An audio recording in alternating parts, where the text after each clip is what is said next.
नमस्कार, मैं हूं सौरभ चंद्र केसरी और अपने यूट्यूब चैनल में आपका स्वागत करता हूं। आज हम लोग एक नया चैप्टर करने वाले हैं, संयोजकता रासायनिक आबंधन। तो संयोजकता के बारे में मैंने तो आपको बहुत ही अच्छे तरीके से एक्सप्लेन किया है, बताया है। थियरी भी पढ़ाया हूं, जिसमें इलेक्ट्रॉनिक विन्यास नामक एक चैप्टर है, उसमें थियरी में मैंने बहुत ही अच्छे से एक्सप्लेन किया है। और आज हम लोग MCQ करेंगे। रासायनिक आबंधन की बात अगर मैं करूं तो मैं थोड़ा सा एक्सप्लेन कर दूं। जो एग्ज़ाम का लेवल है, आपके एग्ज़ाम के लेवल में सिलेबस जब पढ़ेंगे तो उसमें दिया है कक्षा 10 तक के NCERT, मतलब कक्षा 10 तक का ही साइंस आपको तैयार करना है। क्लियर है? तो हम उसी लेवल का आपको पढ़ाएंगे और ये भी गारंटी देता हूँ कि उससे बाहर नहीं आएगा। देखिए, आपके एग्ज़ाम का लेवल क्या है मैं बताता हूँ। कौन कौन सा बॉन्ड आएगा। एक आएगा आयनिक बॉन्ड। कौन सा बॉन्ड आएगा मेरे भाई? Ionic bond. मैं पेन बदल लूँ, ठीक है। ये देखिए आपके लिए कौन सा आएगा, आयनिक बॉन्ड। बस केवल सुनना, अभी शुरुआत कर रहा हूँ ना। एक आयनिक बॉन्ड, इसी आयनिक बॉन्ड को एक अन्य नाम से जानते हैं विद्युत संयोजी बॉन्ड, ठीक है ना। कौन सा? विद्युत या वैद्युत, विद्युत संयोजी बंध, ठीक है।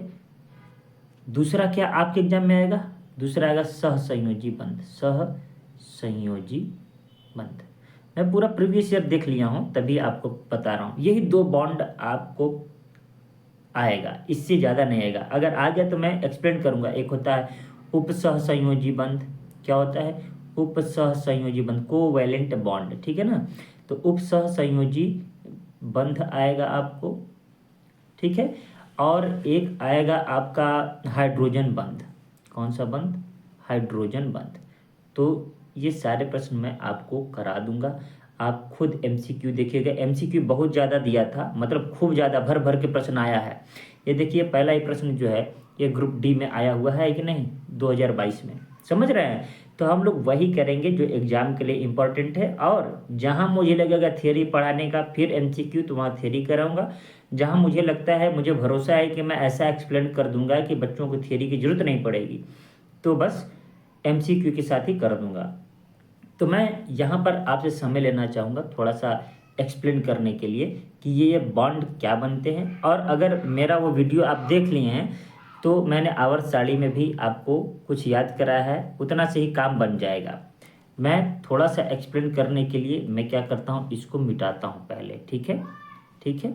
और उसके बाद में इसी पर थोड़ा एक्सप्लेन करूँगा आपको, और एक ही बार में समझ आएगा 100%, कोई डाउट ही नहीं रहेगा। कुछ चीज़ें आप लिखते जाइएगा। चलिए देखिए, मैं सिखाने वाला हूँ आयनिक बॉन्ड, तो आप उसके लिए रट लीजिएगा। क्या रटना है वो मैं बता देता हूँ। जैसे आवर्त सारणी का जो पहला वर्ग है मेरे भाई, फर्स्ट A, और दूसरा सेकेंड A, इसको पहला और दूसरा भी बोलते हैं, क्योंकि पहला वर्ग फर्स्ट A उपवर्ग में और दूसरा वर्ग सेकेंड A में है, ठीक है ना। 18 वर्ग हैं टोटल। तो इसमें हम लोगों ने क्या याद किया था? हलीना करब कसफर। जैसे दो तरीके से मैंने याद कराया था कि हमारे लिए ना करो रब से फरियाद, यही हमने आपको बताया था। इसमें हमने कहा था बे बे मग का सर बारा, ये चीज मैं पढ़ाया था। तो एग्जाम में यहाँ तक मैक्सिमम ये चारों ध्यान से देखिएगा, ये 6।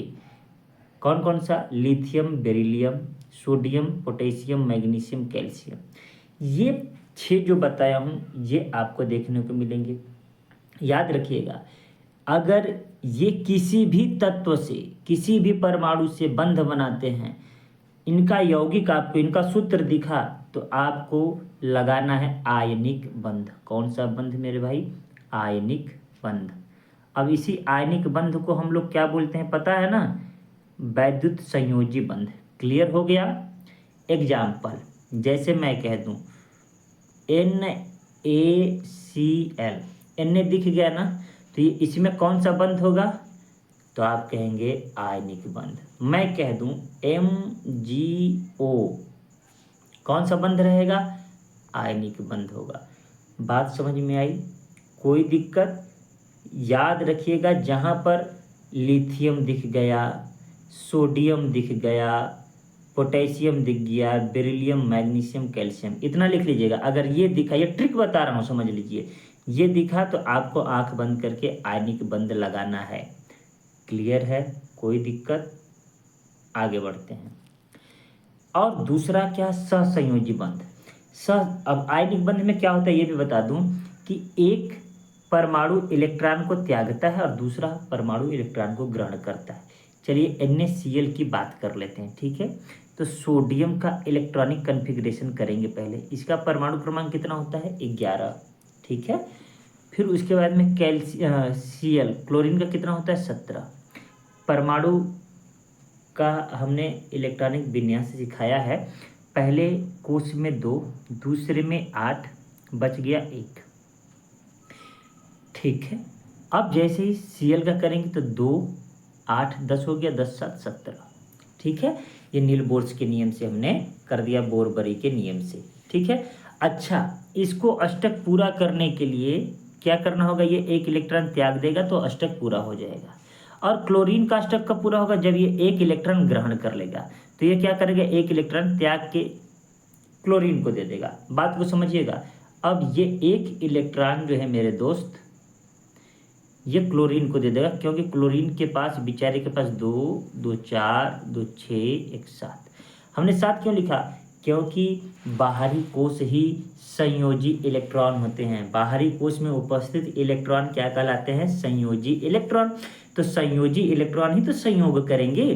तो इसको एक चाहिए तो ये क्या करेगा? एक त्याग देगा। तो ये जो यहाँ पर आपको दिख रहा है, ये यहाँ पर इलेक्ट्रॉन आ जाएगा और यहाँ पर एक प्लस लग जाएगा। क्यों? क्योंकि अब एक त्याग दिया, मतलब प्रोटॉनों की संख्या बढ़ गई, इलेक्ट्रॉनों की संख्या घट गई, और ये ग्रहण कर लिया तो इस पर क्या जाएगा? -4 जाएगा। क्लियर है? पक्का? तो यहाँ पर बन जाएगा आयनिक बॉन्ड। तो मैंने इसीलिए कहा कि आप इसको रट लीजिए। क्या रटना है आपको? यही रटना है, sodium, potassium, lithium, beryllium, magnesium, calcium. तो ये 4 के तो आपको ज़्यादा मिलेंगे, ठीक है ना। यही 4 के, 6 मैंने कह दिया है, लेकिन इन्हीं 4 के सॉल्ट मिलेंगे। ये लवड़ बनाते हैं किनके साथ? हैलाइड के साथ। हैलाइड मतलब कहेंगे फ्लोरीन के साथ, क्लोरीन के साथ, ब्रोमीन के साथ, ठीक है। क्लियर हो गया? मिटा देता हूँ। अब आपको मैं क्या सिखाने वाला हूँ? अब मैं आपको सिखाने वाला हूँ सहसंयोजक बंध। क्या सिखाने वाला हूँ भाई? सहसंयोजक बंध। अच्छा, सहसंयोजक बंध में नाम ही से पता चल रहा है कि दो लोग क्या करेंगे? सहयोग करेंगे। क्या करेंगे? सहयोग। तब सहसंयोजक बंध बनेगा, ठीक है। अच्छा, ये देखिए सहसंयोजक बंध हम लोग सिखाने जा रहे हैं, ठीक है। अब जैसे, अब ये दोनों ग्रुप का छोड़ दीजिए, सहसंयोजक बंध कौन बनाएगा? पी ब्लॉक के ही तत्व बनाएंगे, परंतु कौन कौन से? वो समपरमाणु हो सकते हैं। समपरमाणु मतलब एक ही जैसे परमाणु हो सकते हैं। ये देखिए जैसे H2, ये कौन सा बंध बनाएगा मेरे दोस्त? तो आप कहेंगे सर सहसंयोजक बंध बनाएगा। कौन सा? सहसंयोजी, चाहे सहसंयोजक बंध। सहसंयोजी लिख दे रहा हूँ, सहसंयोजी बंध बनाएगा। इसको क्या बोलते हैं? Covalent bond. इंग्लिश में क्या बोलते हैं? कोवैलेंट बॉन्ड, ठीक है, ये बोलते हैं। अच्छा, समपरमाणु की बात कर रहा हूँ, देखिए Cl2, Br2, I2, समपरमाणु अणु है ना, O2 दिख रहा है। ये सब के सब क्या बनाए हैं? सहसंयोजी बंध। बात समझ में आ रहा है? कोई दिक्कत? जहाँ पर समपरमाणु अणु दिखा, चाहे P4 दिखा, S8 दिखा, तो मेरे भाई आपको दिमाग में रखना सहसंयोजी बंध बनेगा। क्लियर है? अच्छा, इतना तो हमको समझ में आ गया सर। और बताइए, अच्छा ये बनता कैसे है? तो ये बराबर इलेक्ट्रॉनों की साझेदारी से बनता है। कैसे बनता है? बराबर इलेक्ट्रॉनों की साझेदारी से। अच्छा, अगर एक एक इलेक्ट्रॉन की साझेदारी दो लोग करते हैं तो उनके बीच सिंगल बॉन्ड बनेगा। उसे एक लाइन से दिखाएंगे। अगर दो इलेक्ट्रॉनों की साझा होती है तो उसमें डबल बॉन्ड बनेगा। 2 लाइन से दिखाते हैं, 2 रेखा से। अगर 3 दिख रहा है इलेक्ट्रॉनों का साझा, तो क्या करेंगे, ट्रिपल बॉन्ड दिखाएंगे। और याद रखिएगा, कोई भी यौगिक में उपस्थित परमाणु 3 बॉन्ड से अर्थात ट्रिपल बॉन्ड से ज़्यादा बॉन्ड नहीं बना सकता। क्लियर है? सबकी संयोजकता अलग अलग होती है, मैंने सिखा दिया है आपको। एक ग्रुप वाइज, जो जिस ग्रुप में है उसके बाहरी कोश में उतने ही इलेक्ट्रॉन है। यदि बाहरी कोश में 1 या 2 या 3 या 4 है तो उनकी संयोजकता क्रमशः 1, 2, 3, 4 होगी। यदि उनके बाहरी कोश में 5, 6, 7, 8 है तो उनकी क्रमशः हो जाएगी 5 का कितना हो जाएगा 3। क्यों? क्योंकि हमें 8 करना है। ये सिखा दिया हूँ ना, अगर नहीं सीखे हैं तो एक बार वीडियो जरूर विजिट करें, इलेक्ट्रॉनिक विन्यास वाला। क्लियर है? सहसंयोजी बंध भी सीख गए। अच्छा, अब मैं एक एक सवाल जब आएगा तो सवाल में एक्सप्लेन कर दूंगा, बस इतना सीखिएगा। याद रखिएगा, ये कोई जरूर नहीं कि समपरमाणु अणु ही सहसंयोजी बंध बनाए ना, सहसंयोजी बंध विषम परमाणु भी बनाते हैं, जैसे HCl। ठीक है ना? अच्छा, हमने कहा पहले और दूसरे वर्ग वाला तत्व क्या बनाता है, सॉल्ट बनाता है, आयनिक। तो आप कहेंगे सर हाइड्रोजन भी तो है फर्स्ट में। तो याद रखिएगा, आज तक हाइड्रोजन का स्थान आवर्त सारणी में क्लियर नहीं है। वो पहले में भी रहता है और 7th A अर्थात 17वें में भी रहता है। ठीक है? आधुनिक आवर्त सारणी की यह एक बुराई है। क्लियर है? आगे रिसर्च चल रहा है, भविष्य में देखते हैं कौन करता है। तो HCl में कौन सा बंध है, सहसंयोजी बंध। और डिटेल में पढ़ेंगे ना तो सहसंयोजी बंध भी 2 प्रकार के हो जाएंगे, ध्रुवी और अध्रुवी। ठीक है? जहाँ समपरमाणु दिखें अध्रुवी होगा। देखिए डिटेल में जाएंगे ना तो एकदम 11th 12th का पढ़ाना पड़ जाएगा, जबकि आपके लेवल में इतना नहीं है। जितना सिखा दिया हूँ उतना काफ़ी है। ठीक है ना? याद रखिएगा, जब हाइड्रोजन किसी भी अधातु के साथ जुड़ेगा मेरे दोस्तों तो हमेशा सहसंयोजी बंध बनेगा। ठीक है ना? आपको पता है कि हाइड्रोजन बहुत रेयर में सोडियम, मैग्नीशियम इस सब से जुड़ेगा। याद रखिएगा, जहां हाइड्रोजन जुड़ा सहसंयोजी बंध है, जहां पर सोडियम, मैग्नीशियम, कैल्शियम, पोटेशियम जुड़े तो वहाँ आयनिक बॉन्ड है, चाहे भले ही इससे हाइड्रोजन जुड़ जाए। ठीक है? तो अब आगे बढ़ते हैं सवाल की तरफ। अब वहीं पर एक्सप्लेन करूंगा। निम्न में से किस तत्व में इलेक्ट्रॉन ग्रहण करने की प्रवृत्ति अपेक्षाकृत अधिक होती है? Option A oxygen, option B nitrogen, fluorine और कार्बन। तो यहाँ पर आंसर हो जाएगा फ्लोरीन। ठीक है? अब कहेगा कोई कि हमको नहीं समझ में आया, तो समझा देता हूँ जी। देखिए, ऑक्सीजन का क्या होता है, परमाणु क्रमांक 8। इसके बाहरी कोश में कितने इलेक्ट्रॉन, 6 इलेक्ट्रॉन। क्लियर है? फ्लोरीन का कितना होता है, आप कहेंगे 9। इनके बाहरी कोश में कितने इलेक्ट्रॉन, 2 और 7। नाइट्रोजन का होता है 7, इनका बाहरी कोश में कितने इलेक्ट्रॉन, 5। कार्बन का कितना होता है, 6, बाहरी कोश में कितने इलेक्ट्रॉन, 4 इलेक्ट्रॉन।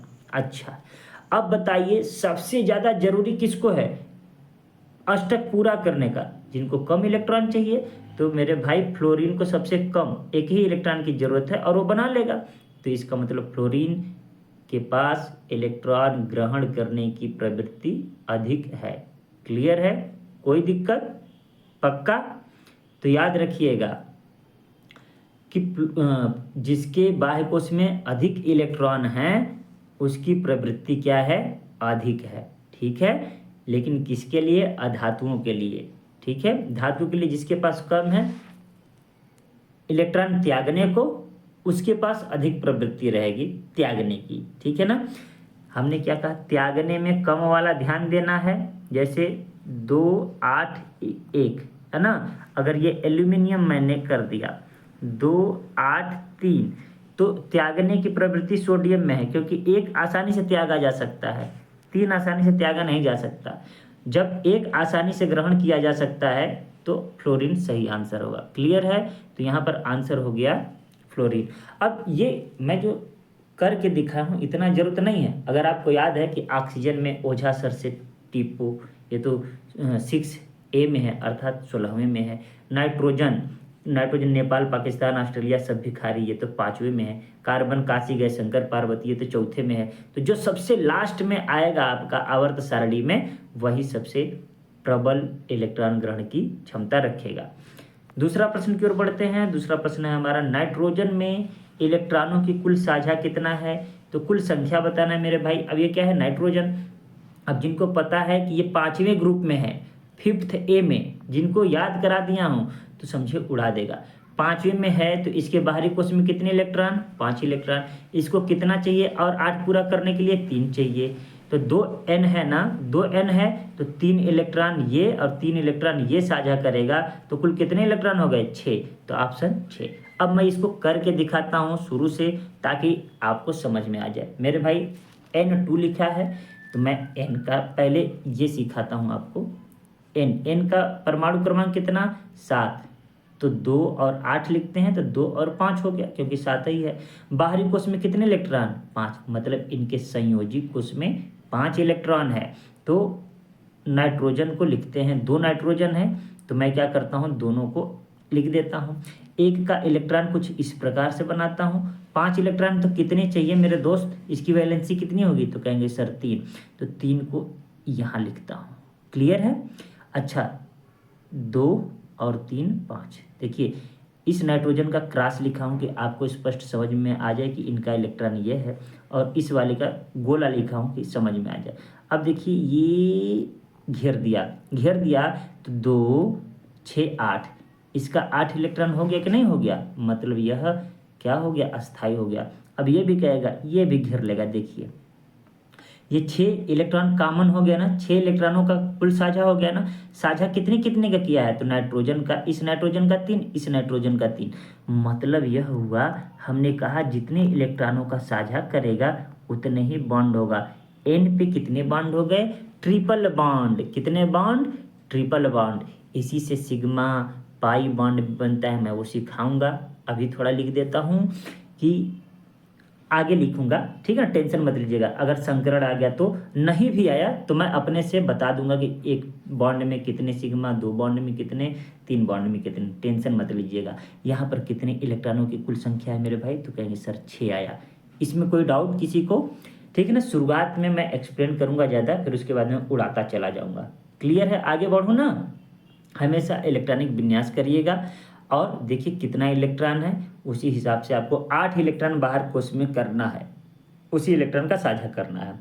ये लिखने की जरूरत तब नहीं पड़ेगी जब आपको पीरियोडिक टेबल याद है। आपको पता है कि नव अस सभ्य, चाहे नेपाल पाकिस्तान ऑस्ट्रेलिया सभ्यकारी 5वें में है। तो 5वें में तो बाहरी कोश में कितने इलेक्ट्रॉन? 5। ठीक है दोस्तों, आगे बढ़ते हैं। नेक्स्ट प्रश्न है हमारा कि किस तत्व की संयोजकता 3 है? तो उस तत्व की संयोजकता 3 होगी जो 3rd ए में अर्थात 13वें वर्ग में है। 13वें में तो मुझे याद है, बैगन आलू गाजर इन थैला। लिख देता हूँ, बैगन आलू गाजर इन थैला। याद हो गया ना? बैगन बोरान का भी संयोजकता 3, एल्यूमिनियम का भी संयोजकता 3, गैलियम का भी 3, इंडियम का भी 3, थैलियम का भी 3। बात समझ में आया? इसका कार्बन का कितना होता है? का, सी, गए, शंकर, पार्वती। इनकी संयोजकता कितनी है? 4। क्यों 4 है? क्योंकि ये 4th ए में है, और वर्ग की बात करें तो 14वें में है। क्लियर है? ये क्या है? सल्फर। हमने कहा ओझा, सर, से, टी, पो। मैंने क्या याद किया था? आ, स, से, टी, पो, ऐसे पढ़ लिया था। ये किस में आता है भाई? तो आप कहेंगे 16वें ग्रुप में, चाहे 6A में। 6A का मतलब क्या हो गया? इसकी संयोजकता 2 हो गई। क्यों? क्योंकि ये 6 है। ठीक है ना? और भी डिटेल पढ़ाऊंगा, टेंशन मत लीजिएगा। मैग्नीशियम का पता है ना, दूसरे में है तो 2 संयोजकता। आगे बढ़ता हूँ। नेक्स्ट प्रश्न है,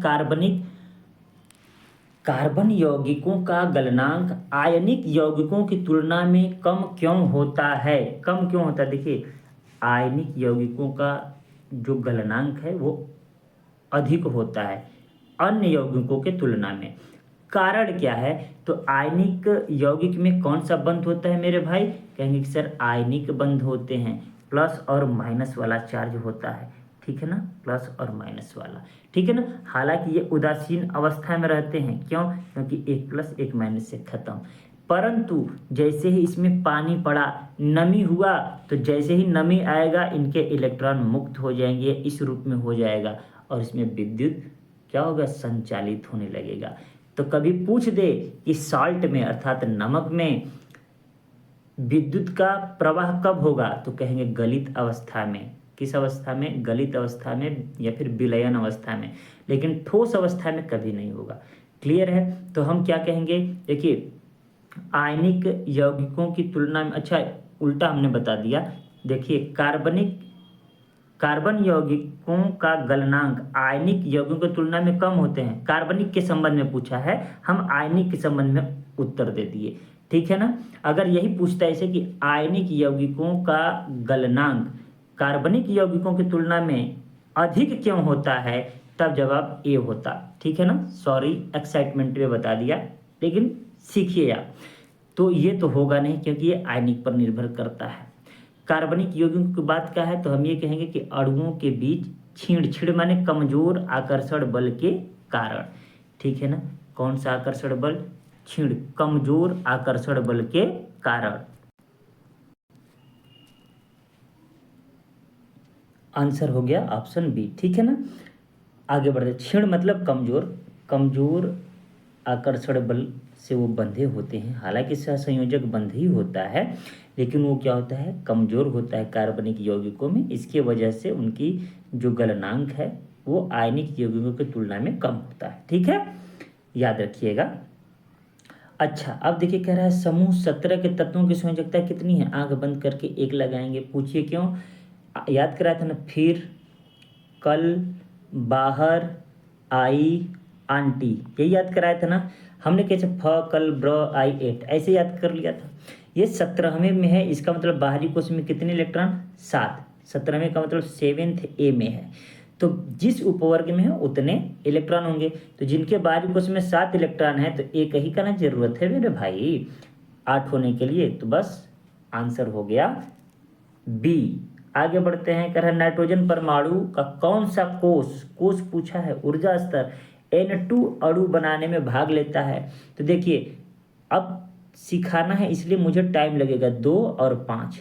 तो मेरे भाई के और एल, ये दूसरा ही कोष लग रहा है कि नहीं लग रहा है, भाग ले रहा है, इसी में ना 3 चाहिए, इसका दूसरा कोष ही ना बाहरी कोष है। तो हम क्या कहेंगे कि इसका के और एल मतलब दूसरा कोष ले रहा है। क्लियर है। आगे बढ़ते हैं, सहसंयोजी यौगिक सामान्यतः निम्न में से कौन सा गुणधर्म प्रदर्शित नहीं करते हैं।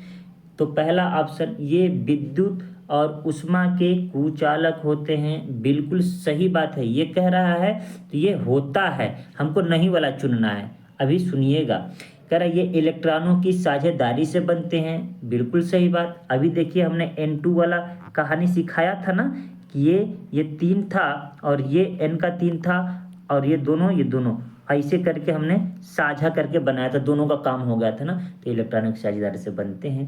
कह रहा ये सामान्यतः आयन नहीं बनाते। ये बिल्कुल सही बात है, आयन नहीं बनाते।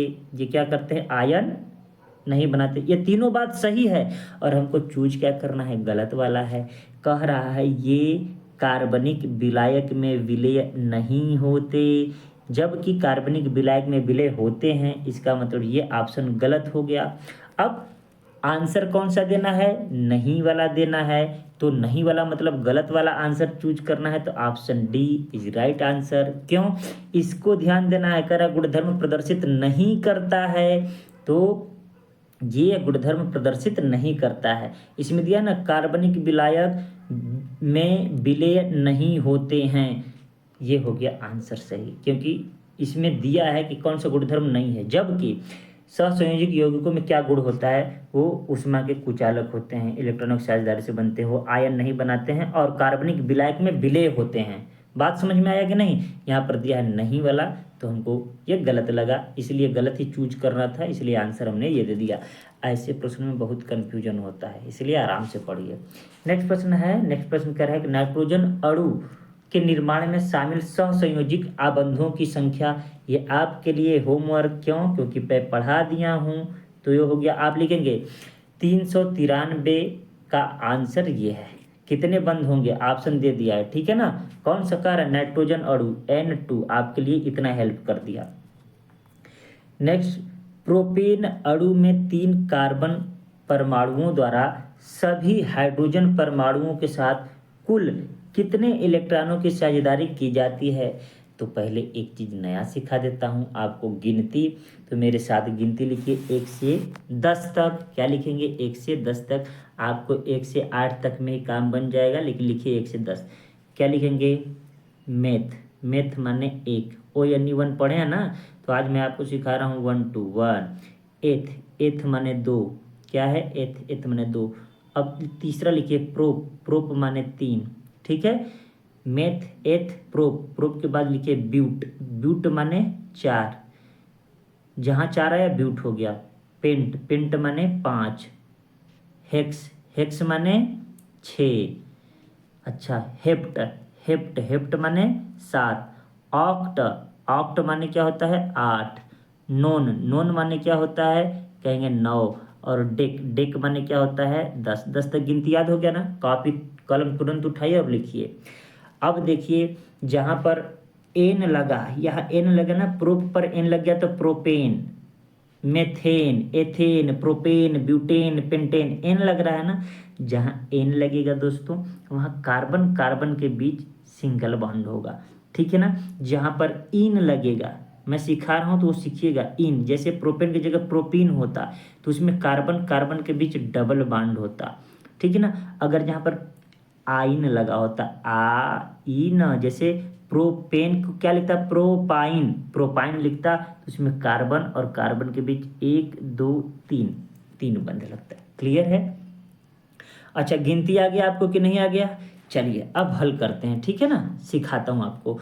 प्रोपेन का मतलब कितने कार्बन? 3, तो 1 2 3 कार्बन लिख लिए। ठीक है। अच्छा, कार्बन कार्बन के बीच कितने बॉन्ड? 1 बॉन्ड। ठीक है।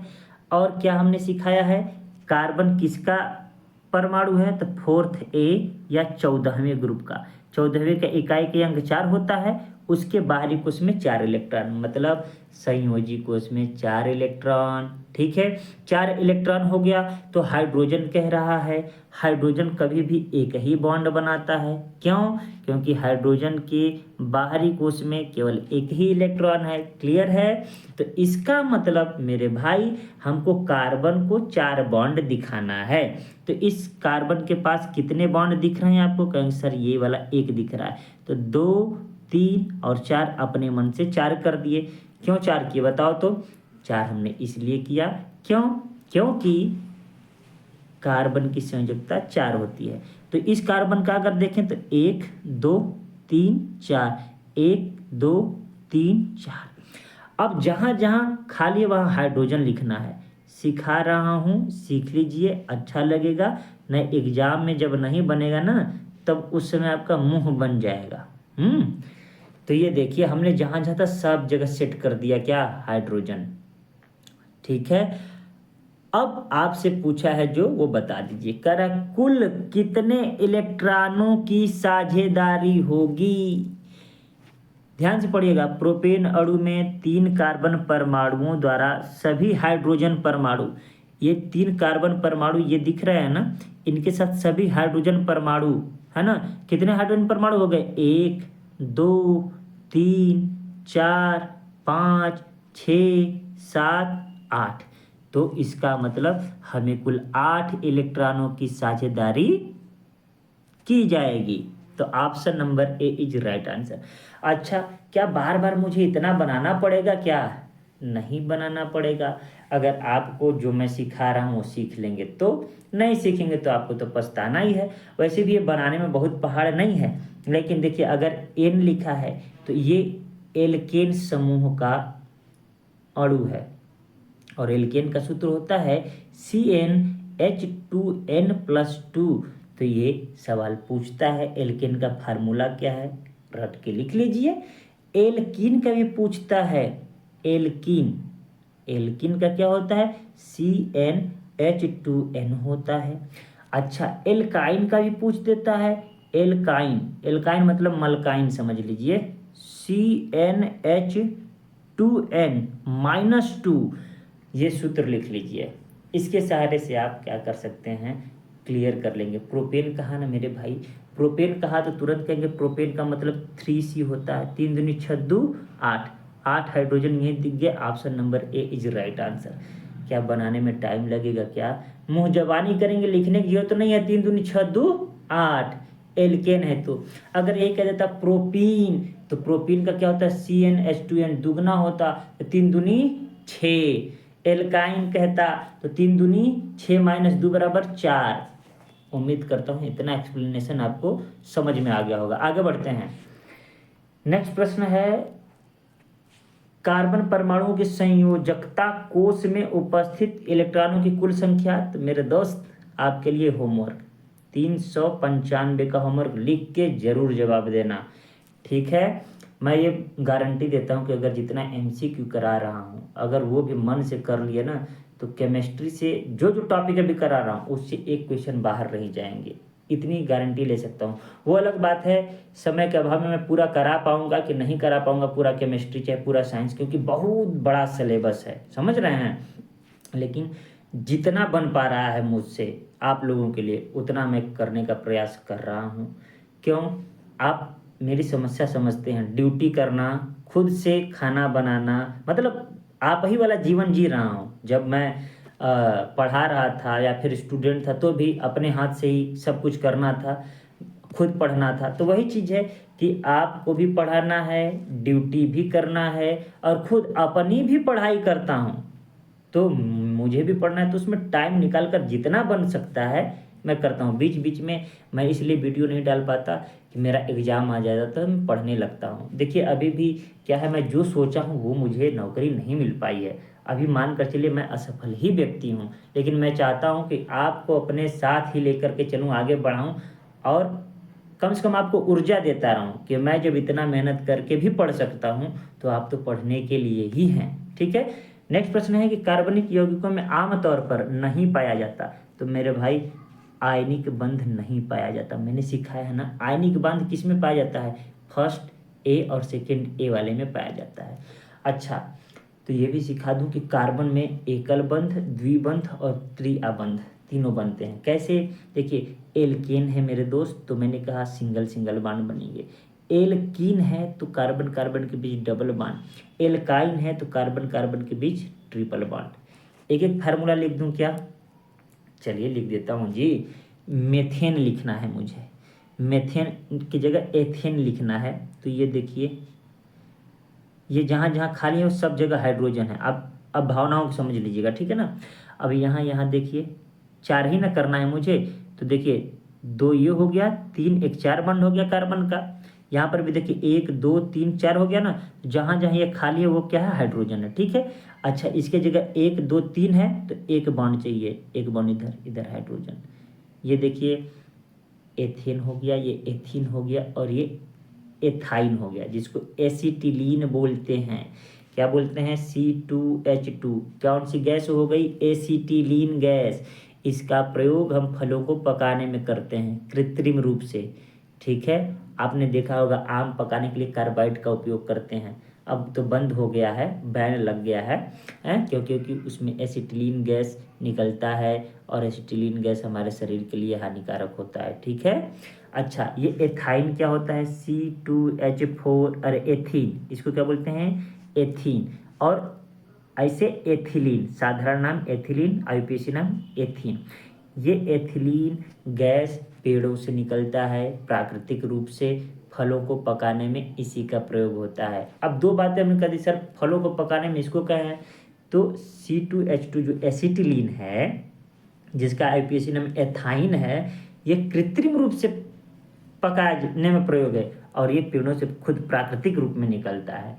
तो एथिलीन गैस किस उपयोग में आती है? तो फलों को पकाने में प्राकृतिक रूप से। और एसिटिलीन गैस का प्रयोग क्या है? तो फलों को पकाने के लिए कृत्रिम रूप से। आगे बढ़ते हैं। अब नेक्स्ट प्रश्न है हमारा, निम्न में से किस अणु में केवल एकल बंध है? देखिए दोस्तों, मैं चाहूँ तो होमवर्क दे दूँ, लेकिन ये सिखाना चाहता हूँ। याद रखिएगा, जहाँ हाइड्रोजन दिखा वही सिंगल बॉन्ड होगा। हाइड्रोजन केवल C में दिख रहा है, option C is right answer. देखिए कार्बन को यही ना हो गया, 4 होता है कार्बन का संयोजकता, 4 हाइड्रोजन यहाँ जुटे हैं, हाइड्रोजन की संयोजकता 1 होती है। तो यहाँ पर एकल बंध है। अब नाइट्रोजन का तो मैंने सिखा दिया मेरे भाई, 3 बंध हैं। कैसे? क्योंकि नाइट्रोजन में 5 इलेक्ट्रॉन होते हैं बाहरी कोश में, 3 चाहिए, दोनों नाइट्रोजन है तो 3 3 तो चाहिए तभी 8 होगा। तो इन दोनों के बीच में ट्रिपल बॉन्ड। ऑक्सीजन के बाहरी कोश में 6 इलेक्ट्रॉन होते हैं तो इनको 2 इलेक्ट्रॉन चाहिए, मतलब ये दोनों ऑक्सीजन 2 का साझा करेंगे। CO2 कार्बन में 4 होता है और ऑक्सीजन में 2, तो ये देखिए 2 कार्बन और ऑक्सीजन, इधर से 2 कार्बन ऑक्सीजन, कार्बन का देखिए 4 हो गया कि नहीं हो गया, और ऑक्सीजन भी 2 बना लिया बॉन्ड। बात समझ में आ रहा है कैसे बना रहे हैं कि नहीं समझ में आ रहा है? तो यहाँ पर हो गया केवल एकल बंध CH4 में है। जहाँ हाइड्रोजन दिखा आंख बंद करके एकल बॉन्ड मारिए, क्लियर है। जहाँ ऑक्सीजन दिखा आंख बंद करके डबल बॉन्ड मारिए। देखिए मैं ये सिखाना चाहता हूँ कैसे कि अगर आपको फर्स्ट ए, सेकेंड ए, मेरी आवर्त सारणी इलेक्ट्रॉनिक विन्यास वाला चैप्टर जाकर मैं रिक्वेस्ट करता हूँ, आप ही के लिए रिक्वेस्ट करता हूँ कि एक बार प्लीज़ जा कर के देख लीजिए। आपको अगर ये याद हो गया ना तो हल करने की ज़रूरत ही नहीं पड़ेगी। अब जैसे मैंने ये बना दिया, ठीक है ना, 0। देखिए वास्तव में ये 13वां ग्रुप, 14वां ग्रुप, 15वां ग्रुप है, मैं बता दिया आपको। तो जो फर्स्ट ए में है उसकी संयोजकता 1 होगी और वो आयनिक बॉन्ड बनाएंगे, उस पर प्लस चार्ज 1 होगा। ये जो है वो भी आयनिक बॉन्ड ही बनाएगा, इस पर प्लस चार्ज 2 होगा, ठीक है, क्लियर है। अब देखिए थर्ड वाला भी क्या होगा, प्लस 3 चार्ज होगा, आयनिक बॉन्ड ही बनाएगा, लेकिन रेयर में आपको दिखेगा ये, क्योंकि उभयधर्मी भी बनाता है, इसलिए मैंने इसको नहीं बताया, ठीक है ना। अब जो 4 है वो क्या सहसंयोजक बंध बनाएगा, इसके बाहरी कोश में 4 रहेगा, तो ये एकल बंध भी बना सकता है, डबल बंध भी बना सकता है, ट्रिपल बॉन्ड भी बना सकता है, ठीक है ना। और जो 5वें वर्ग में है वो हमेशा क्या बना सकता है मेरे भाई, 3 बॉन्ड बनाएगा। कितने बॉन्ड बनाएगा? 3। तो 1 भी बना सकता है, 2 भी बना सकता है, 3 भी बना सकता है, ठीक है। ये क्या है, या 1 बना सकता है या 2 बना सकता है, ठीक है। ये क्या बनाएगा, सिंगल ही बनाएगा, इससे ज़्यादा नहीं बनाएगा, ठीक है। 0 वाला कोई बॉन्ड नहीं बनाएगा। तो इस तरीके से मैंने जो सिखाया है वो आप सीखिए, मज़ा आएगा। आगे देखिए है, नेक्स्ट प्रश्न है कि कौन सा तत्व सिलिकॉन के समान संयोजकता रखता है। तो मेरे दोस्त सिलिकॉन के समान वही संयोजकता रखेगा जो सिलिकॉन के समूह में है। तो सिलिकॉन कितने हैं, C दिख रहा है ना, तो काशी गए शंकर पार्वती, बोलिए हाँ, काशी गए शंकर पार्वती। तो मतलब सिलिकॉन के समान कार्बन बनाएगा, गैलियम बनाएगा, टिन बनाएगा, लेड बनाएगा। तो गैलियम के जगह क्या दिखना चाहिए, जर्मेनियम के काशी गए, GE है, GA लिखा गया था। जहां पर कार्बन और जर्मेनियम दिखेगा वही आंसर होगा। तो कार्बन एक ही जगह दिख रहा है, कार्बन जर्मेनियम हो गया आंसर। बात समझ में आया? देखिए समान संयोजकता उनकी होंगी जिनके एक ही ग्रुप है। जैसे मैं ये कह दूं कि ये सोडियम है, ये पोटेशियम है, पोटेशियम का केवल K है, ये लिथियम है, ये फर्स्ट ए में है, तो इनकी संयोजकता 1 है, सबकी 1 है। अगर ये देखिए फिर, कल, बाहर, आई, आंटी, अगर मैं ये लिख दिया इनकी संयोजकता 1 है। क्यों? क्योंकि 7th ए में है, सबकी एक जैसी रहेगी जो एक ग्रुप में है। तो सिलिकॉन के समान संयोजकता पूछा था, तो सिलिकॉन का ग्रुप वाला तब तो याद रहेगा तो कर लेंगे, नहीं रहेगा तो अब नहीं कर पाएंगे। नेक्स्ट प्रश्न है, कार्बन डाइऑक्साइड अणु में ऑक्सीजन परमाणु द्वारा एक कार्बन परमाणु के साथ कितने इलेक्ट्रॉन की साझेदारी की जाती है। जिनको पता है वो तो तुरंत लगा देगा, लेकिन मैं क्या करता हूँ आपको सिखा देता हूँ, ठीक है ना। देखिए CO2 कार्बन डाइऑक्साइड, डाई माने 2, एक और गिनती होता है, मैंने तो कार्बन की संख्या पर गिनती लिख दिया, meth, eth, pro, but, pent, hex, hept, oct, dec. फिर उसके बाद ऑन डेक, डू डेक भी होता है 11 12, लेकिन 10 तक काफ़ी है। अब एक और गिनती होता है परमाणुओं की संख्या पर। अगर परमाणुओं की संख्या 1 है, कोई और कार्बन के अलावा, तो इसको बोलते हैं मोनो। क्या बोलते हैं? मोनो। 2 है तो बोलते हैं डाई, 3 है तो क्या बोलते हैं? ट्राई, 4 है तो क्या बोलते हैं? टेट्रा, टेट्रा, 5 है तो बोलते हैं पेंटा, 6 है तो बोलते हैं हेक्सा, ठीक है, 7 है तो बोलते हैं हेप्टा। क्या बोलते हैं भाई? हेप्टा। 8 है तो ऑक्टा, 9 है तो नोना, 10 है तो डेका। तो यहाँ पर कार्बन डाइऑक्साइड मतलब दो ऑक्साइड, दो ऑक्सीजन है। कार्बन मोनोऑक्साइड मतलब एक ऑक्सीजन है। बुझ गया ना बात को। चलिए, ये कार्बन का क्या होता है तो कहेंगे 6, 2 और 4। ऑक्सीजन का क्या होता है 8, तो कहेंगे 2 और 6। इनको 2 चाहिए मेरे दोस्त, इनको कितने चाहिए 2, और इनको कितने चाहिए 4। तो देखिए, इसको 4 चाहिए, इसका मतलब ऑक्सीजन 2 होना चाहिए, तो ऑक्सीजन 2 दिया है। तो जिनकी संख्या कम होती है उससे बीच में रखते हैं। सेंट्रल मेटल एटम होता है या सेंट्रल नॉन मेटल एटम। तो सेंट्रल एटम किसको रख दिए, कार्बन को। इसके किनारे किनारे ऑक्सीजन को रख दिए। अच्छा, ये कितने इलेक्ट्रॉनों को चाहता है, 4 इलेक्ट्रॉनों को। और ये कितने इलेक्ट्रॉनों को चाहता है, तो 2। तो 2 की साझेदारी कराते हैं जी, क्या दिक्कत है हैं। अब देखिए, कार्बन का 4, 2 साझेदारी कराएंगे। ये देखिए ऑक्सीजन के 2, 2 4, 2 6 बाहरी कोष में है, रख दिया ना। और इसके बाहरी कोष में 4, तो 4 रख दिया। तो 2, 2 4 और इनके साथ 2 6। अब देखिए, जैसे ही ये क्या करेगा, साझा करेगा, 8 हो गया। ये भी साझा कर लेगा, ये भी साझा कर लेगा, रीजनिंग जैसा बन गया ना। तो ये देखिए कितने इलेक्ट्रॉनों को साझा किया है, कहेगा 2 इलेक्ट्रॉनों का सर। तो इसका मतलब ऑक्सीजन 1 2 बॉन्ड, कार्बन के साथ ऑक्सीजन 2 बॉन्ड। अच्छा, ये यही पूछा ना कि ऑक्सीजन परमाणु द्वारा एक कार्बन परमाणु के साथ कितने इलेक्ट्रॉनों की साझेदारी हुई, तो 2 2 4। तो option number A is right answer. एक ऑक्सीजन, नहीं सॉरी, एक ऑक्सीजन पूछ दिया है तो 2 ही बताएंगे। एक ऑक्सीजन दिया, एक ऑक्सीजन परमाणु द्वारा एक कार्बन परमाणु के साथ कितने इलेक्ट्रॉनों की साझेदारी की जाती है, तो 2। अब देखिए, हम बना करके फिर से दिखा देते हैं। हम 4 कुल की बात करता तो 4 बता देते। एक ऑक्सीजन परमाणु कितना कर रहा है, तो आप कहेंगे कि 2। यहाँ पर मैंने कार्बन का ये सिखाया था ऐसे। देखिए, एक ऑक्सीजन परमाणु मेरे भाई क्या यही दोनों कर रहा है, बस यही 2 वाला कर रहा है ना। 2 अपना और 2 इसका साझा, तो 2 इलेक्ट्रॉन पर जवाब देंगे। ठीक है, कोई दिक्कत। हम 4 लगा दिए इसलिए कि ऑक्सीजन परमाणु पूछा था। अगर ये नहीं, एक नहीं दिया तो देता ऑक्सीजन परमाणु द्वारा एक कार्बन परमाणु से। ये एक ही कार्बन परमाणु से दोनों किए हैं ना, तो हम कहते हैं कि 4, 2 इसका और 2 इसका। लेकिन यहाँ पर दिया है क्या है, ऑक्सीजन परमाणु द्वारा एक ऑक्सीजन परमाणु दिया था यहाँ पर जो मैं मिटाया हूँ। ठीक है ना, तो इसके लिए ऑप्शन नंबर 2 होगा। उम्मीद करता हूँ समझ में आ रहा होगा। आगे बढ़ें। नेक्स्ट प्रश्न है, कौन सा आयनिक यौगिक नहीं है। ये देखिए थोड़ा सा गड़बड़ हो गया, 400 के हाँ, कौन सा आयनिक यौगिक नहीं है।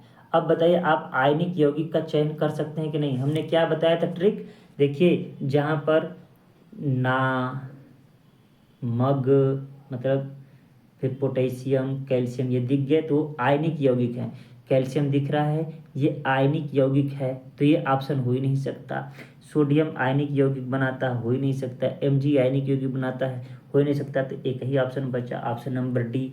अब जो हमारा ट्रिक फॉलो किया होगा, देखते ही उड़ा दिया होगा सवाल, है कि नहीं। इसमें कौन सा बंध बनता है, सहसंयोजक बंध बनता है, रट लीजिएगा। आगे बढ़ते हैं।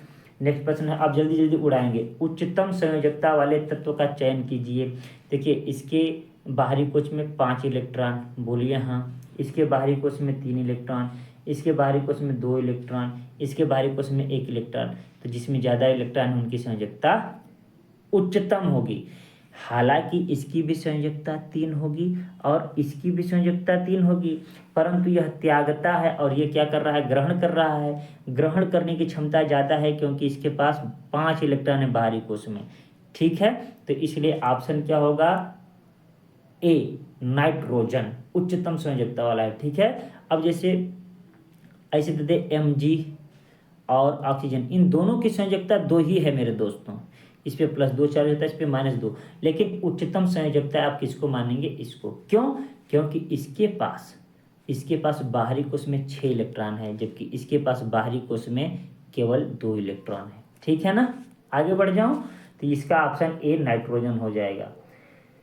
नेक्स्ट प्रश्न है, कह रहा है, देखिए सभी हम लोग ग्रुप डी में आए हुए प्रश्न, चाहे मतलब रेलवे में आए हुए प्रश्न को कर रहे हैं। कार्बन सिलिकॉन की तुलना में अधिक श्रृंखलन प्रदर्शित करता है। देखिए कार्बन सिलिकॉन की तुलना में अधिक श्रृंखलन मतलब समझते हैं, कार्बन आपस में ही कार्बन से जुड़ करके एक श्रृंखला बनाता है। ये चीज़ सीखे हैं कि नहीं सीखे हैं? तभी तो हीरा, ग्रेफाइट, कोयला, फुलरीन जैसे इसके अपरूप बने हैं और मजबूत रहते हैं, कठोर रहते हैं। इसी श्रृंखला के कारण हीरा दुनिया का सबसे कठोर पदार्थ है। कौन? प्राकृतिक रूप से, ठीक है ना। अच्छा, तो यहाँ पर कह रहा है कि क्यों श्रृंखलन की प्रवृत्ति प्रदर्शित करता है, अधिक श्रृंखलन की। चलिए ऑप्शन से आपको सिखाता हूँ। कह रहा है सिलिकॉन की तुलना में कार्बन के आकार, बड़े आकार के कारण। अब आप बताइए, कार्बन ऊपर है ना, जब ऊपर है तो उसका आकार बड़ा रहेगा कि इसका आकार छोटा होता है, याद रखिएगा, ठीक है ना। आवर्त सारणी में जब ऊपर से नीचे हम लोग बढ़ते हैं तो परमाणु का आकार भी बढ़ता है, ठीक है। तो बड़े आकार के कारण कह दिया, इसलिए ये गलत हो गया, ठीक है ना। ये छोटे आकार के कारण इसमें श्रृंखलन अधिक रहता है। तो छोटा आकार ढूंढिए। देखिए कह रहा है सिलिकॉन की तुलना में कार्बन के छोटे आकार के कारण, छोटा आकार दिया ना, कार्बन बंध, सिलिकॉन बंध से दुर्बल होता है, दुर्बल नहीं भैया, प्रबल होता है। क्या होता है? प्रबल। तो ये भी हम गलत करेंगे।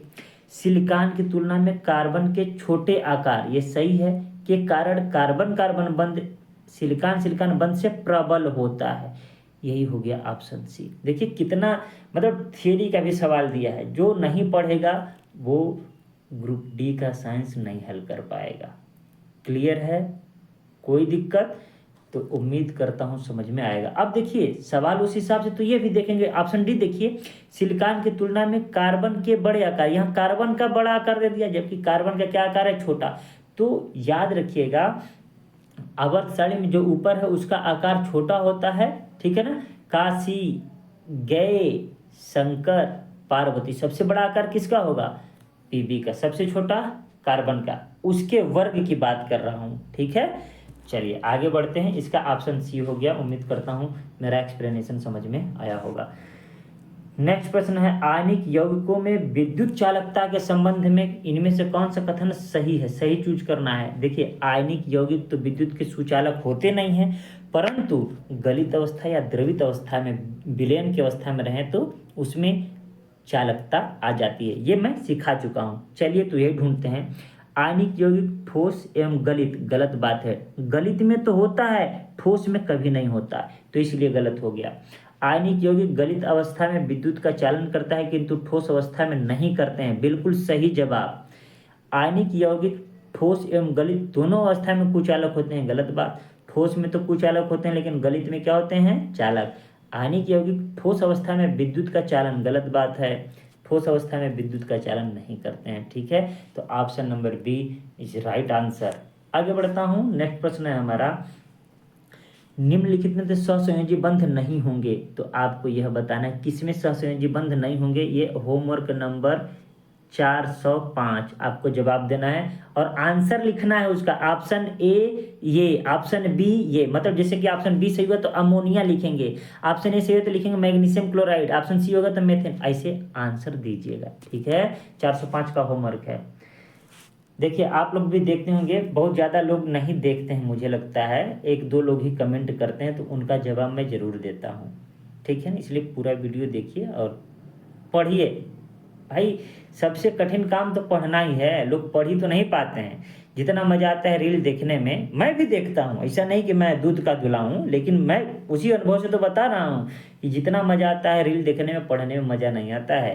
क्योंकि कुछ न कुछ आ जाएगा तो 10 सेकेंड 15 सेकेंड का आनंद हमको लेना है, तो उंगली चलता रहता है, 2 घंटा कब निकल जाता है पता नहीं चलता है। और जब पेपर देते हैं आसपास के लोगों का होता है तो बड़ा कष्ट होता है कि हमारा नहीं हुआ। तो उस कष्ट से बचने के लिए पढ़ाई में लग जाइए।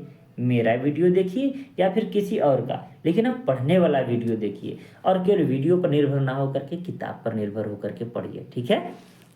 चलिए N2 अणुओं में होता है, क्या होता है भाई, नाइट्रोजन के दो परमाणुओं के बीच आयनिक बंध कभी नहीं। एक समान समपरमाणुक अणु जहां पर दिखे वहां पर आयनिक बॉन्ड तो कभी हो ही नहीं सकते, आयनिक बॉन्ड तो कभी हो ही नहीं सकते। कभी कभी पूछ देगा कि फास्फोरस अणु कितने परमाणु से मिलकर बना होता है, तो कहेंगे कि फास्फोरस के 4 अणु से। सल्फर तो कहेंगे सल्फर 8 परमाणुओं से मिलकर बना होता है।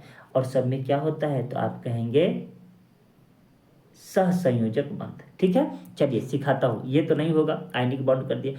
नाइट्रोजन के दो परमाणुओं के बीच एकल बंध होता है। एकल बंध क्या है, ये देखिए, तो एकल बंध का मतलब यही हुआ ना, क्या नाइट्रोजन के बाहरी कोश में 7 इलेक्ट्रॉन है, क्या ये 7वें ग्रुप का है, नहीं जी, तो ये भी आंसर नहीं होगा, ये तो 5वें ग्रुप का है। 5वें ग्रुप का मतलब इसको 3 इलेक्ट्रॉन की जरूरत है, 3 इलेक्ट्रॉन का मतलब 3 बंध होना चाहिए। ये देखिए दोहरा बंध दिया है, ये भी खत्म। नाइट्रोजन दो परमाणु के बीच तीसरा बंध, यही हो गया ऑप्शन। जैसे जो मेरा लेक्चर देख रहा है ना, इसी में मतलब जो ऑप्शन एमसीक्यू से करा रहा हूँ और एक्सप्लेन कर रहा हूँ ना, वो सब उड़ा देगा पेपर, फोड़ कर आएंगे अगर इससे टॉपिक से आया तो। चलिए, किस यौगिक में केवल एक कार्बन कार्बन एकल बंध है। अब इसका जवाब नहीं दूंगा मैं, ये होमवर्क है 407। और जानते हैं ये क्या पूछा है, कि कार्बन कार्बन के बीच एकल बॉन्ड, ये वाला करा है, सिंगल बॉन्ड होना चाहिए, ठीक है ना। कार्बन कार्बन डबल बॉन्ड हो गया, ट्रिपल बॉन्ड हो गया ना, एकल वाला पूछा है, तो आपको क्या देना है जवाब में, एकल बंध किस में होगा, ब्यूटेन में होगा कि एथेन में होगा कि प्रोपेन में होगा कि पेंटेन में होगा। क्या कहे, निम्न में से किस यौगिक में केवल एक कार्बन, इतना से पकड़ लेंगे, केवल एक कार्बन में एकल बंध है। अब तो मुझे वह देखना है कि आपके कहाँ है जवाब, ठीक है ना। 4 ऑप्शन दिए हैं, आप सोच कर दे, हमें लगता है ये आप लोग नहीं दे पाएंगे जवाब, अगर दे दिए तो दिल गार्डन गार्डन हो जाएगा मेरा, ठीक है। नेक्स्ट प्रश्न है, इनमें से कौन से आबंध हाइड्रोकार्बन के कार्बन कार्बन परमाणुओं के बीच बनते हैं। कौन से आबंध, देखिए हाइड्रोजन आबंध नहीं बनता है, अभी मैंने नहीं पढ़ाया है, अभी पढ़ा दूंगा। आयनिक बंध तो कार्बन कार्बन के बीच कभी होता ही नहीं है, तो ये भी नहीं होगा। समन्वय सहसंयोजी बंध हमने बताया क्या, नहीं बताया, ये तो मोदी जी जैसा क्या है, जुमला है। और सही जवाब क्या हो गया, सहसंयोजी आबंध। याद रहेगा। तो भाइयों बहनों, मैं आपको हाइड्रोजन बंध बताता हूँ। चलिए, हाइड्रोजन बंध के लिए आपको याद रखना है नाइट्रोजन, ऑक्सीजन और फ्लोरीन। अगर इससे, इन तीनों परमाणुओं से, किनसे, नाइट्रोजन, ऑक्सीजन, फ्लोरीन से अगर हाइड्रोजन H जुड़ता है, अगर हाइड्रोजन जुड़ता है तो वहाँ पर हाइड्रोजन आबंध बनेंगे। फॉर एग्जाम्पल H2O, पूछेगा H2O में कौन सा बंध है, तो सहसंयोजी बंध तो बनता ही बनता है। इसके अलावा हाइड्रोजन आबंध भी बनेगा, ठीक है। सहसंयोजी बंध तो बनेगा ही, कन्फर्म है, लेकिन साथ में कौन सा बंध बनेगा, हाइड्रोजन बंध। NH3 लिख दिया, इसमें सहसंयोजी बंध तो है ही, कमाल की बात है, लेकिन इसके अलावा कौन सा बंध है, हाइड्रोजन बंध है। अगर मैंने लिख दिया HF, तो कौन सा बंध है, हाइड्रोजन बंध। हालांकि सहसंयोजी बंध तो उपस्थित ही है, इसके अलावा हाइड्रोजन बंध है। तो उम्मीद करता हूँ हाइड्रोजन बंध भी आप सीख गए होंगे। यदि हाइड्रोजन नाइट्रोजन, ऑक्सीजन और फ्लोरीन से जुड़ता है तो उनके बीच में हाइड्रोजन बंध बनता है। हाइड्रोजन बंध को कटी लाइनों से डिनोट करते हैं, ठीक है। इतना सिखा दिया, नोट बना के लिख लीजिएगा। आगे बढ़ते हैं। नेक्स्ट प्रश्न है, साइक्लोहेक्सेन, साइक्लो मतलब साइकिल, साइकिल मतलब चक्का, ऐसा, ठीक है ना, पूरा पैक होना चाहिए, ठीक है। तो चलिए, साइक्लोहेक्सेन में कार्बन कार्बन बंध और कार्बन हाइड्रोजन बंध होते हैं। इस प्रकार कुल कितने सहसंयोजी बंध बनते हैं। बाप रे, आपको तब तो ये सिखाना पड़ेगा यार, साइक्लो वाली बात।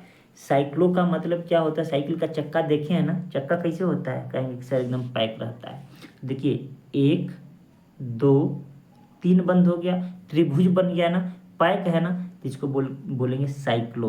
और कैट है 1 2 3 है, तो बोलेंगे 3 कार्बन को क्या सिखाया हूँ, प्रोप सिखाया हूँ। सिंगल बॉन्ड है तो एन, ठीक है, सिंगल बॉन्ड को एन, डबल बॉन्ड को इन, ट्रिपल बॉन्ड को आइन। तो ये हो गया साइक्लोप्रोपेन। अब अच्छा, ये चतुर्भुज में बना दिया, इसका मतलब 1 2 3 4 कार्बन है, तो क्या बोलते हैं, ब्यूट एन है, सिंगल बॉन्ड है ना, तो ब्यूटेन, तो साइक्लो ब्यूटेन।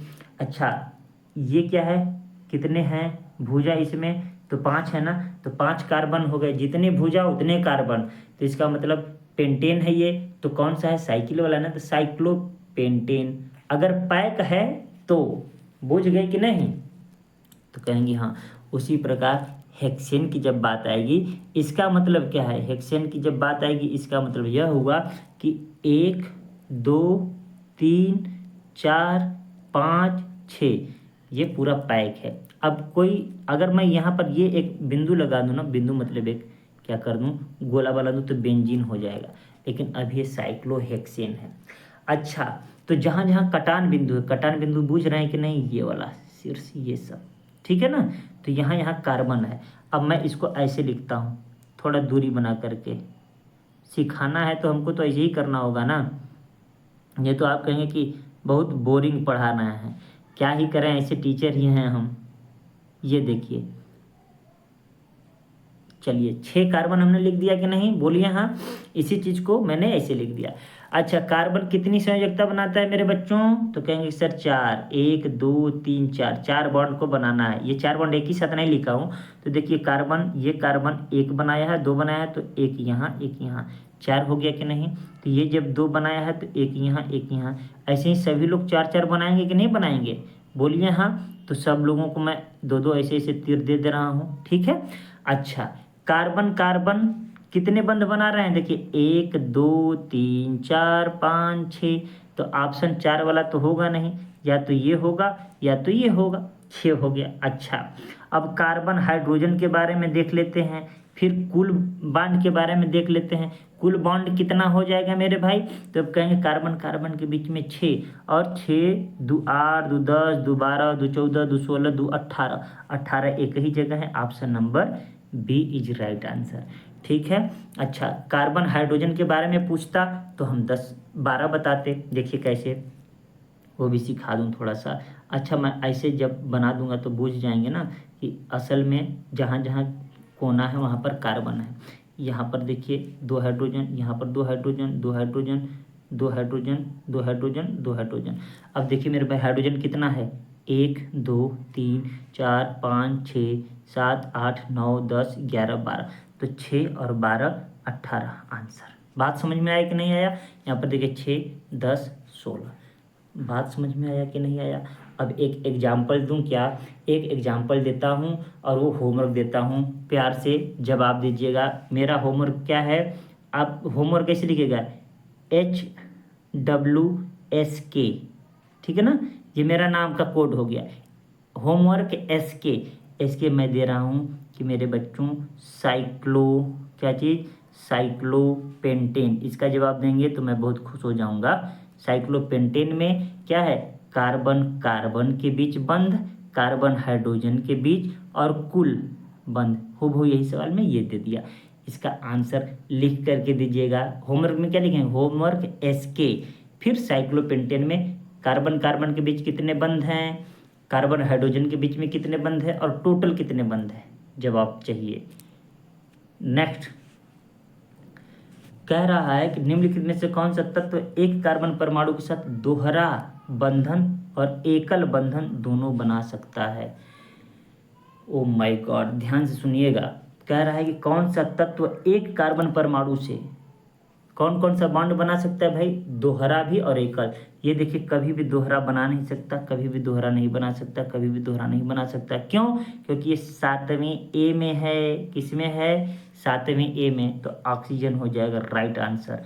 क्यों, क्योंकि हमने देखा है कि CO2 में कार्बन और ऑक्सीजन के बीच में डबल बॉन्ड था, डबल बॉन्ड तो बना ही सकता है, इसके अलावा यह सिंगल बॉन्ड भी बना सकता है, क्या, सिंगल बॉन्ड भी बना सकता है। जब पेरोक्साइडों की बात आएगी तब भी कार्बन अक्सर ऐसे भी बॉन्ड बना सकता है, ये देखिए सिंगल बॉन्ड भी बना सकता है कि नहीं बना सकता है। हालांकि ये कार्बन परमाणु से बात किया है, इसलिए मैं ये कह सकता हूँ सिंगल बॉन्ड, जैसे एक अगर आगे आप पढ़ेंगे CHO, ठीक है ना, COOH। जब हम लोग पढ़ेंगे कार्बनिक यौगिक वाला चैप्टर, तो उसमें मैं आपको पढ़ाऊंगा। तो यहाँ पर आंसर क्या हो जाएगा, डी, याद रखिएगा, ठीक है। नेक्स्ट प्रश्न है हमारा, आयनिक यौगिक के गुणधर्म के बारे में इनमें से कौन सा कथन गलत है, गलत वाला चूज करना है, ठीक है ना। पहले सही वाले पर हम लोग सही का टिक करेंगे, गलत वाले को गलत टिक करेंगे, बाद में गलत वाले को सही आंसर मान लेंगे, ठीक है, क्योंकि पूछा है गलत। आयनिक के बारे में बताना है। आयनिक यौगिक सामान्यतः भंगुर होते हैं और दाब आरोपित किए जाने पर टुकड़ों में टूट जाते हैं। भंगुर मतलब वो भुरभुरा की बात कर रहा है, ठीक है ना। जैसे नमक देखे हैं ना, टुर्रा वाला नमक, दाब देंगे तो क्या हो जाता है, फूट जाता है ना, तो वो कह रहा है, तो ये बात सही है, ठीक है। आयनिक यौगिकों में गलनांक और क्वथनांक उच्च होते हैं, बिल्कुल, क्यों, क्योंकि इनमें प्रबल आकर्षण बल लगा रहता है। आयनिक बॉन्ड बहुत प्रबल, बहुत शक्तिशाली बॉन्ड होता है, ठीक है ना। कह रहा है वैद्युत संयोजी यौगिक, वैद्युत संयोजी यौगिक का मतलब आयनिक यौगिक, ठीक है, सामान्यतः जल में विलेय होते हैं और पेट्रोल में अविलेय, बिल्कुल सही बात है। ये जो आयनिक यौगिक होते हैं जल में विलेय होते हैं, आप देखेंगे हैं नमक को। कह रहा है धनात्मक और ऋणात्मक आयनों के बीच दुर्बल आकर्षण बल होने के कारण आयनिक ठोस होते हैं, ये गलत बात बोल दिया। दुर्बल नहीं बाबू, क्या होता है, प्रबल, है कि नहीं। तो इसका मतलब हमको गलत वाला चयन करना है। गलत कौन है, डी, इसका मतलब आंसर डी टिक करके आएंगे। उम्मीद करता हूँ समझ में आया होगा, ठीक है। आगे बढ़ते हैं। नेक्स्ट प्रश्न है कि इनमें से कौन सा किसी परमाणु की संयोजकता के निर्धारण में निर्णायक भूमिका निभाता है। संयोजकता हम कैसे पता करते हैं, सिखाया है ना। तो सबसे आंतरिक कोश में इलेक्ट्रॉनों की संख्या, आंतरिक मतलब समझते हैं पहला वाला ही, ये देखिए नाभिक हो गया ना, तो ये पहला को ही आंतरिक बोलते हैं, दूसरा तीसरा ये लास्ट में है तो ये बाहरी हो गया और ये आंतरिक हो गया, ये वाला ये जो है आंतरिक हो गया। तो क्या इससे हम पता करते हैं इलेक्ट्रॉनों की संख्या से कि संयोजकता है, नहीं, बाहरी वाले से पता करते हैं, गलत। एल कोश में इलेक्ट्रॉनों की संख्या, ये एल कोश क्या है, KLM, ये कोई जरूरी थोड़ी है कि दूसरा एल वाला ही लास्ट हो, ऐसा तो है नहीं। बाह्यतम कोश के इलेक्ट्रॉनों की संख्या, बार बार पढ़ाया हूं ना, तो यहाँ पर option C is right answer, आगे देखने की जरूरत नहीं है। कभी भी KLMN ऐसे करके दे दे क्या संयोजकता का निर्धारण, तो वो होगा ही नहीं। आंतरिक मतलब पहला कोश और बाह्यतम मतलब सबसे बाहरी कोश। आगे बढ़ते हैं। बेंजीन में मौजूद द्विक आबंध की संख्या कितनी है, 3।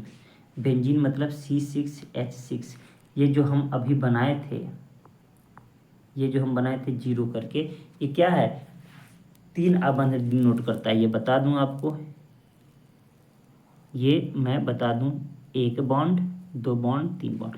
तो यहाँ देखिए एक डबल बॉन्ड यहाँ है, एक डबल बॉन्ड यहाँ है, एक डबल बॉन्ड यहाँ है, याद रख लीजिएगा बेंजीन में, ठीक है। क्योंकि इसको भी एक्सप्लेन कर सकता हूँ मैं, क्योंकि उसकी जो सूत्र होती है C6H6 होता है मेरे भाई। तो कार्बन कार्बन, ठीक है, carbon carbon carbon carbon carbon, 6 carbon हो गए कि नहीं हो गए। हाइड्रोजन भी 6 ही है, चलिए 6 जगह हाइड्रोजन लगा देते हैं, आप खुद कर लेंगे अगर आपको फार्मूला पता है तो। एक यहाँ पर भी है, ठीक है। अच्छा, कार्बन की संयोजकता कितनी होती है, 4, लेकिन यहाँ गिर रहे हैं 1 2 3 ही है ना, तो हम क्या करेंगे, कहीं कार्बन कार्बन के बीच डबल बॉन्ड कर देते हैं, कर दिए। अब देखिए 1 2 2 2 1 3 3 1 4 हो गया, इसका भी गिनेंगे तो 2 3 4 हो गया, लेकिन इसका क्या करेंगे, 1 2 3 ही है बेचारे के पास, तो यहाँ पर 2 कर देता हूँ, 2 3 1 4, इसके जगह पर भी 2 कर देता हूँ। तो टोटल कितने 3 बॉन्ड है, 1 2 3, टोटल 3 डबल बॉन्ड द्विक बंध आए। आगे बढ़ते हैं।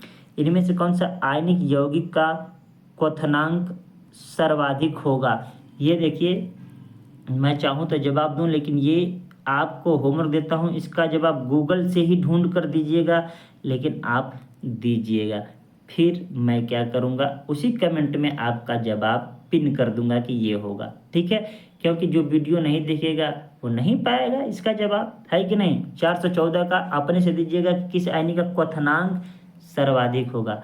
मैं पिन में ही, मैं कमेंट में ही एक्सप्लेन कर दूंगा, आपका पूरा डाउट खत्म हो जाएगा। 414 का एक्सप्लेनेशन मैं दूंगा, लेकिन आप खुद से खोजिए। मैं देखता हूँ कौन कौन खोजता है, इससे यह भी पता चलेगा कि पूरा वीडियो कौन कौन देखता है।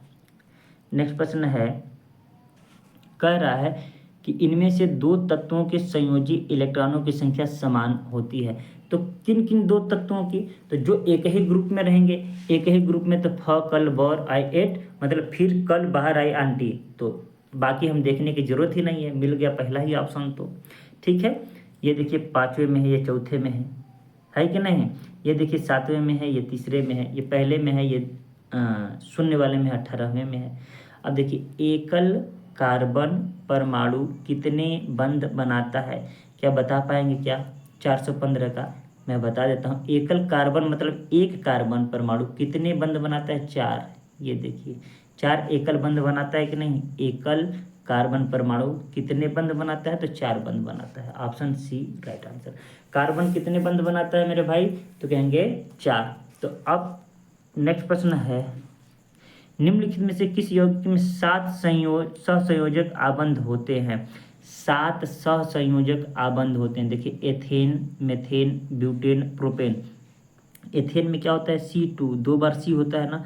अब इसको गिन करके देख लीजिए, 4 3 7 हो गया कि नहीं। मेथेन में एक ही होता है कार्बन, 4 ही हुआ। प्रोपेन में 1 2 3, अब जहाँ जहाँ बचा है पूरा कार्बन हाइड्रोजन जोड़ दीजिए। 4 3 7 3 10, मतलब आंसर में क्या मिल गया, एथेन में ही मिल गया। एथेन में 7 सहसंयोजक आबंध होते हैं। क्लियर रहेगा, कोई दिक्कत, आगे बढ़ जाएं।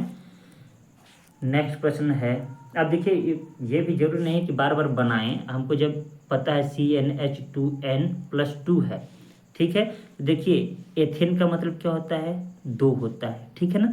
तो टोटल कितने बन रहे हैं इसमें, देखिए 2 2 दूना 4 2 6, टोटल 8 बन रहे हैं, -1 कर देते हैं तो 7 बन गए। 7 किस में बना, एथेन में। अगर मेथेन है तो मेथेन में तो 4 बनेंगे, उसका हम बात ही नहीं करेंगे, क्योंकि फार्मूला में एक है CnH2n है +2, तो कितना आ रहा है CnH2n, टोटल 5 बन रहे हैं कि नहीं। देखिए CN1H4 हो गया, टोटल 5 बन रहे हैं, तो 1 माइनस करेंगे तो इसमें 4 हो जाएगा। इसमें कितना बन रहा था भाई, तो 2 दूनी के 4 4 2 6 6 2 8 बन रहा था, तो 1 माइनस कर दिया। ब्यूटेन है, C4 होता है, तो H कितना हो जाएगा, 4 दूनी 8 2 10, इसमें कितने हो गए 14, 14 माइनस 1 करेंगे तो 13 बॉन्ड आ गए। ऐसे करके भी आप कर सकते हैं, ठीक है ना। आगे बढ़ते हैं। नेक्स्ट प्रश्न है, विद्युत संयोजी यौगिक में विद्युत चालन प्रदर्शित करता है गलित अवस्था में, ठीक है। गलित अवस्था में विद्युत संयोजी यौगिक। आज का अंतिम प्रश्न है कि निम्न में से आयनिक यौगिकों का गुण कौन सा है। ये ढलवा और नरम होते हैं, ये सहसंयोजक आबंध प्रदर्शित करते हैं। ये भी गलत, ये भी गलत, क्योंकि नरम नहीं होते हैं और ढलवा नहीं होते हैं। अब देखिए सहसंयोजक आबंध नहीं करते हैं क्योंकि आयनिक यौगिक है तो आयनिक बंध दिखाते हैं। इनका गलनांक और क्वथनांक उच्च होता है, बात तो सही है। केरोसिन में घुलनशील है, गलत बात है, जल में घुलनशील है। तो option number C is right answer. आज के लिए इतना ही, मिलते हैं नेक्स्ट वीडियो में, तब तक के लिए नमस्कार।